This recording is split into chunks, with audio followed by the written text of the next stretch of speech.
With real estate prices continuing to rise, more and more people are turning to condo living.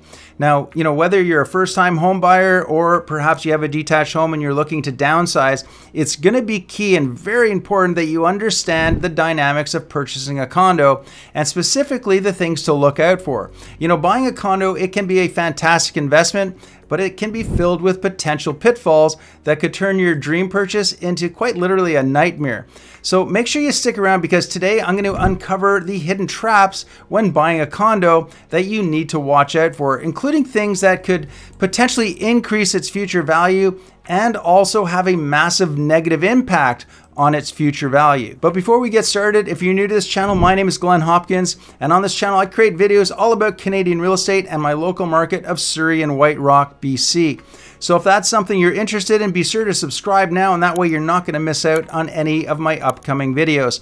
Also, if you're looking for some help, if you'd like my help with either buying or selling a home here in the Surrey White Rock area, feel free to click on the link in the description box to schedule a call with me. And I should say also, if you're anywhere else in Canada and you need a referral to a fantastic agent, don't worry, I've got you covered. I know amazing agents throughout the country and I can gladly connect you with them. All right, so let's get started. First up is condo fees. Understanding what the condo fee you're going to be paying is very key. So it's different in every market, so make sure you understand what the average condo fee is for a home in your market. So for example, if you're in Surrey, a 2-bedroom condo currently right now, you're looking at about a $400 to $500 a month condo fee or a strata maintenance fee. Now, it's really important that you be aware of condos that have a low maintenance fee because sometimes that can be a red flag. So you're going to see that in two types of homes. Number one, if it's a brand new build, if it's new construction or if it's 1 or 2 years old, you might see low strata maintenance fees, and that can be very enticing. But it's also a red flag because more often than not, within a year or two, those fees are going to go up, and they're usually going to go up by a couple of $100s, if not more. So you need to be prepared for that. You need to budget for that because otherwise, hey, a couple of $100, it could be a big surprise for you. Also with condos that are a little bit older, so I'm talking really anything 5 years and older, if you see the maintenance fees as being lower than what most other condos are going for right now, if those strata fees are too low, it's usually a red flag that the strata management isn't doing a proper job of collecting enough fees. So you need to make sure that you review all of the strata docs and the budget and check for planned increases, because again, if it's low, chances are they're planning an increase in the near future. Which leads us to special assessments. If you've got a low strata maintenance fee coming in every month, there's a good chance that they don't have enough money in what's called their Contingency Reserve Fund, or CRF. In BC, you should have a minimum of 25% of your operating budget in your strata contingency reserve fund. If you don't, that puts you at risk. You see, because this reserve fund, again, it's used for potential, and well, I shouldn't say potential because there are absolutely things that will come up in the future that need to be repaired on the condo. Everything, just like a house, needs repair over time. And so this CRF, it's designed as a sort of a savings account, if you will, and that's exactly what it is a savings account for potential issues and repairs, maintenance costs that are going to be coming up in the future. And if they're not collecting enough through your maintenance fees each month, that reserve fund is going to be too low. If it's too low and something comes up, and it will, you're going to need a new roof, boiler systems, electrical issues, balcony issues, new windows, so on and so forth. Just like a house, these things happen with a condo building as well. And when they come up, they need to have the funds in the reserve fund to pay for them. If they don't, they're going to have a special assessment or a levy. And that means basically they're going to knock on your door and the doors of everyone else in the strata complex looking for money. The next thing you want to be careful of and really closely look at are the rules and restrictions of that condo building. What are the bylaws? For example, barbecues. Are you allowed to barbecue on the balcony? If you like to barbecue, that's going to be pretty important. So make sure you're allowed to have a barbecue on the balcony. Smoking. Is it a non-smoking building or is there smoking allowed in the building? If you don't like smoke or you're allergic to smoke or anything like that and people are smoking, your neighbor smokes, that's not something you're going to be comfortable with, and you're going to have to live with that. So make sure you understand those bylaws very clearly. And a big one is pets and pet restrictions. make sure you clearly understand what the pet restrictions are. Typically you're allowed to have one dog or one cat, but if you have a dog and it's a bigger dog, you want to know exactly what the measurements of the dog are allowed. Also, certain breeds of dogs are not allowed in some buildings. So again, just be very careful. The last thing you want to do is move into a building assuming that the type of dog that you have is allowed, and then next thing you know, you're getting hit with daily fines because you're not allowed that type of dog in the building, and ultimately you have to pay those fines or potentially have to, give up your dog or move out. So make sure that you're comfortable with what these rules are so that you can avoid any, future fines and penalties. And by the way, if you're getting any value out of this video, do me a favor, quickly hit that like button. It helps me get the word out to other people just like you looking for this type of information. All right, let's talk about parking and storage. Now, when you buy a condo, it typically comes with storage and 1 or 2 parking spaces, but you want to ask a couple of things. Number one is, are there any restrictions to the size and type of vehicle that you park in your parking stall? Some buildings will not allow a commercial vehicle or vehicles over a certain size. Another key piece, by the way, is electric vehicles. With more and more people buying electric vehicles, you want to make sure that it has a EV charger. If it doesn't, are you allowed to install one? Because if not, that could be a potential problem. If you have an electric vehicle, drive underground to the underground parking and make sure you have a Wi-Fi connection. Some vehicles, they do their updates over the internet, while the vehicles sit there parked. And if it's sitting there parked overnight in a parking stall underground and you don't have a Wi-Fi connection, that could be a potential issue for you. So it's just something to be aware of. Also, you want to make sure that you have sufficient storage. Some places they'll allow you to put some storage. They might allow you to store your bike or some boxes or a shopping cart, things of that nature in front of your vehicle in your parking stall. Other buildings strictly prohibit that. So you want to make sure about that, because storage in a condo is one of the biggest issues, especially if you're moving from a detached house and you're downsizing. You have a lot of stuff that you've collected over the years. Where are you going to put it? So you want to make sure what you're allowed to do and what you're not allowed to do. Now, of course, most strata units, they come also with a storage unit. However, some do not. Some have a so-called storage unit within the condo itself. So really, that's just a bigger closet. So again, just make sure you have enough room to store your stuff. Now, next up is noise levels. When you live in a condo, you're typically going to be sharing walls with your neighbors. You're going to be sharing the side walls, not to mention the floors and the ceilings as well. So it's important to understand how loud that building is, what the type of construction is. Is it concrete or is it hardwood? These things make a difference. Also, you want to know if you're allowed to put in hardwood.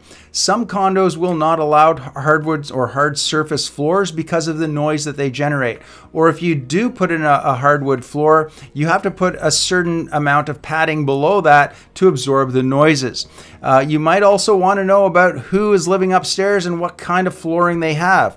If they have hardwood floors and there are a couple of ladies living upstairs with high heels or cowboy boots, that can make a lot of noise coming from the floor above. So just be aware of those types of things and do a little bit of research. Go and visit the condo at different times throughout the day. Now, this is for any type of property that you purchase, whether it's a detached home, condo, or townhouse.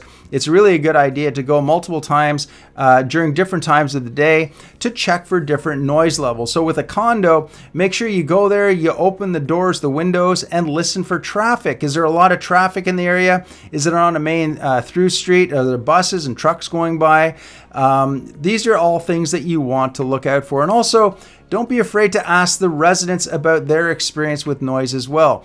Typically when you're visiting a condo building to view it, to possibly purchase it, you're going to see some of the other neighbors in the elevator walking around. So say hello and ask a couple of questions, because those neighbors can give you some true insights that you might not otherwise hear about on the MLS or through the seller's realtor. Now, the next one up is the depreciation report. This is something very important that you look at. It's also sometimes referred to as a reserve fund study.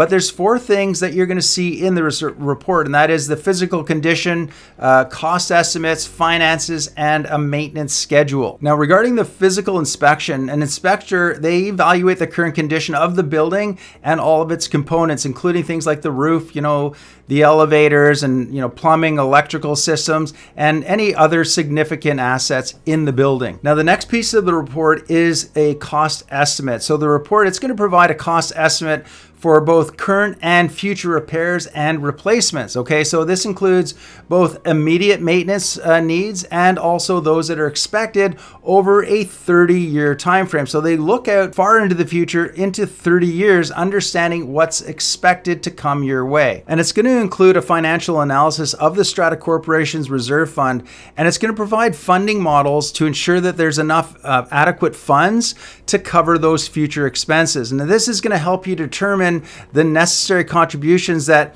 you as a strata owner have to put into that contingency reserve fund. And then lastly, the depreciation report, it's going to outline a maintenance schedule listing which components will need attention and when they're going to need that attention.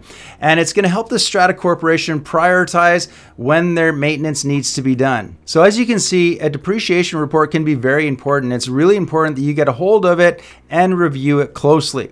Now, aside from that, you also want to visually look with your naked eye at the building's maintenance and upkeep. So you want to check for the condition of the common areas, things like the lobby and the hallways, and amenities. Are they in poor condition? Because that can be a real red flag of management issues. And if things aren't being taken care of properly, that can seriously affect the resale value of your unit. Now, in just a second, I'm going to share with you a crucial hidden trap that could impact your condo investment.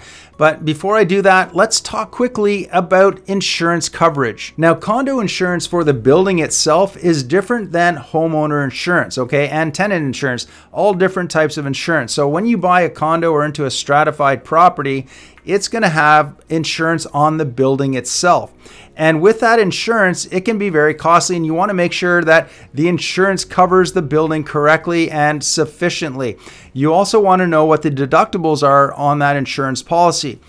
For larger catastrophic type events, like if there's a flood or an earthquake, the deductibles can be very large, to the tune of tens of thousands of dollars.